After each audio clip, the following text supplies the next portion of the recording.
नमस्कार साथियों, मित्रों। आज मैं आपके लिए एक बहुत ही सुंदर और भावपूर्ण कथा लेकर आई हूँ। इस कथा के माध्यम से हम समझेंगे कि हनुमान जी जैसा कोई भी बड़भागी नहीं है। और मित्रों, मेरा यह मानना है कि इस कथा को सुनकर आप भगवान की भक्ति का आनंद लेते हुए भगवान की कृपा को भी प्राप्त करेंगे। साथियों, एक दिन भगवान भोले शंकर हनुमान जी की कथा सुनाते हुए माता पार्वती से कहते हैं कि हे पार्वती, श्री हनुमान जी जैसा कोई भी बड़भागी नहीं है। ये सुनकर माता पार्वती ने पूछा, प्रभु ऐसा क्यों कह रहे हैं? तो भगवान शिव ने हनुमान जी की कथा सुनाते हुए कहा, हे देवी, जब श्री राम से हनुमान जी पहली बार मिले, जब पहली बार मिले और श्री राम जी का दर्शन हुआ हनुमान जी को, तो दृष्टि कहीं और नहीं गई, दृष्टि सीधी चरणों पर गई। जिसकी दृष्टि सबसे पहले चरण पर ही जाए, नहीं कोई राम चरण अनुरागी। तो हनुमान जी ने भगवान का स्वरूप भी देखा, मुख चंद्र भी देखा, भुजाएं भी देखी, लेकिन मन अटका कहाँ, दृष्टि टिकी कहाँ? चरणों में। और जब श्री हनुमान जी ने भगवान के श्री चरणों को देखा तो कहा कि कठिन भूमि कोमल पदगामी।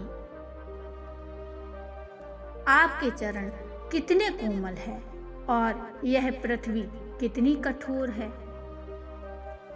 लक्ष्मण जी ने हनुमान जी के मुख से जब ये वचन सुने तो उनको हंसी आ गई, वो मुस्कुराने लगे। श्री राम जी ने लक्ष्मण जी की ओर देखा तो कहा कि लक्ष्मण, हनुमान जी इतने भाव विभोर होकर ये बात कह रहे हैं और आप मुस्कुरा रहे हैं, ये उचित प्रतीत नहीं होता, व्यंग जैसा लगता है। तो लक्ष्मण जी ने कहा कि हे प्रभु, क्षमा करें, लेकिन मेरी इस मुस्कान के पीछे भी एक कारण है। तो राम जी ने पूछा, क्या? लक्ष्मण जी कहने लगे, जब से मैं आपके साथ इस वन यात्रा में हूँ, कोई न कोई नित्य मिलता है और आते ही यह कहता है कि आपके चरण बड़े कोमल हैं और पृथ्वी बड़ी कठोर है। तो कहते तो सब हैं, पर किसी ने आज तक कोई व्यवस्था नहीं की।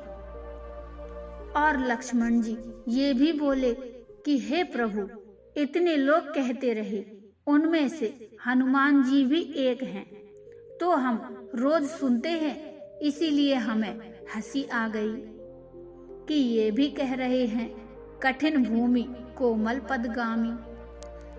पर इंतजाम तो आज तक किसी ने नहीं किया।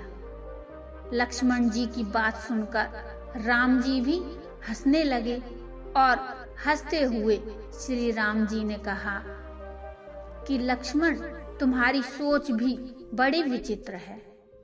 अब जब राम जी को हंसते देखा तो लक्ष्मण जी का तो उद्देश्य ही यही था कि प्रभु मुस्कुरा जाएं, प्रसन्न हो जाएं।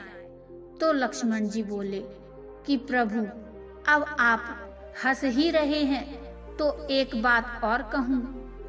तो भगवान राम ने पूछा, क्या? बोलो। तो लक्ष्मण जी ने कहा, सबसे ज्यादा दुखी थे भरत भैया। भरत भैया बहुत दुखी थे, पर इंतजाम करने की तो कौन कहे, पादुका और ले गए। सादर भरत शीश धरि लीन्ही। अब तो राम जी हंसने लगे और राम जी को खूब खुलकर हंसते हुए देखा तो लक्ष्मण जी ने प्रभु के चरणों में शीश रख दिया और कहा कि हे प्रभु, मैं अन्य किसी और की बात नहीं कर रहा हूँ। श्री भरत भैया भी मेरे वंदनीय हैं और हनुमान जी भी मेरे वंदनीय हैं, लेकिन आप मेरी इन अटपटी बातों से प्रसन्न हो जाते हैं, यही मेरे लिए सब कुछ है।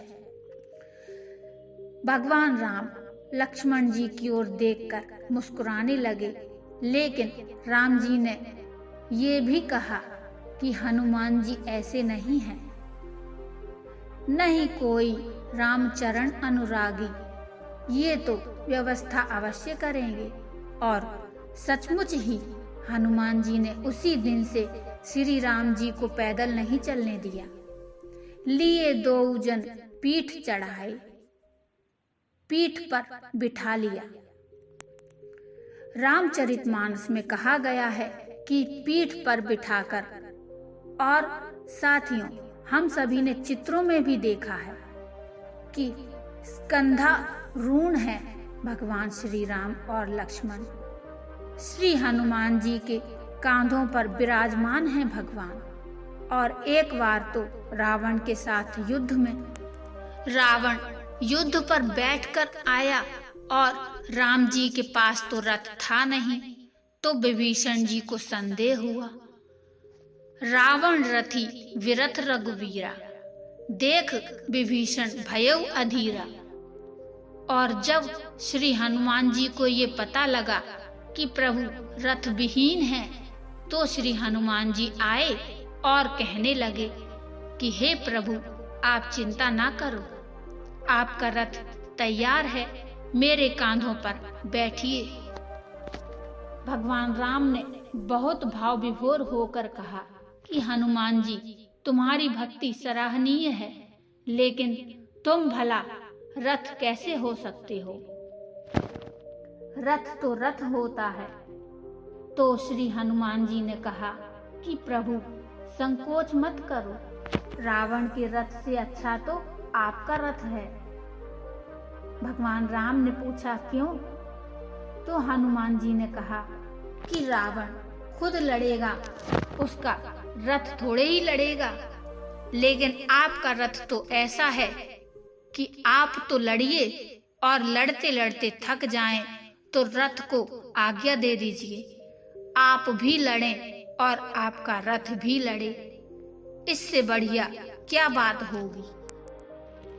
और भगवान शिव हनुमान जी की कथा का उल्लेख करते हुए कहते हैं कि जब से श्री राम जी हनुमान जी से मिले, तब से हनुमान जी ने उन्हें कभी भी पैदल नहीं चलने दिया, हमेशा अपने कांधों पर लेकर चलते हैं।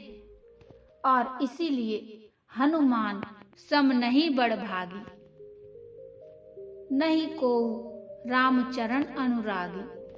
हनुमान जी जैसा कोई बड़भागी नहीं है। शिव जी कहते हैं कि जिसके कांधों पर स्वयं भगवान विराजमान हो और सिर पर भगवान का हाथ हो, उसके जैसा कोई भी बड़भागी नहीं है। इसीलिए अगर भगवान की कृपा को पाना चाहते हैं तो हनुमान जी का आश्रय लेना ही पड़ेगा, क्योंकि भगवान वहीं जाते हैं जहां हनुमान जी ले जाते हैं। तो हम सभी को हनुमान जी की शरण ले लेनी चाहिए। मित्रों, हम सभी को भगवान की कृपा चाहिए तो पहले हनुमान जी की कृपा होनी आवश्यक है। तो एक बार जोर से बोलिए जय श्री हनुमान। मित्रों, ये कथा आपको कैसी लगी कृपया मुझे कमेंट में ज़रूर बताइए, और यदि कथा आपको अच्छी लगी हो तो लाइक कर दीजिए। यदि आप चैनल पर नए हो तो चैनल सब्सक्राइब करके बेल आइकन जरूर दबाइए। मित्रों, मिलते हैं फिर एक और ऐसी ही भक्ति में कथा लेकर। तब तक के लिए जय श्री राम, जय हनुमान।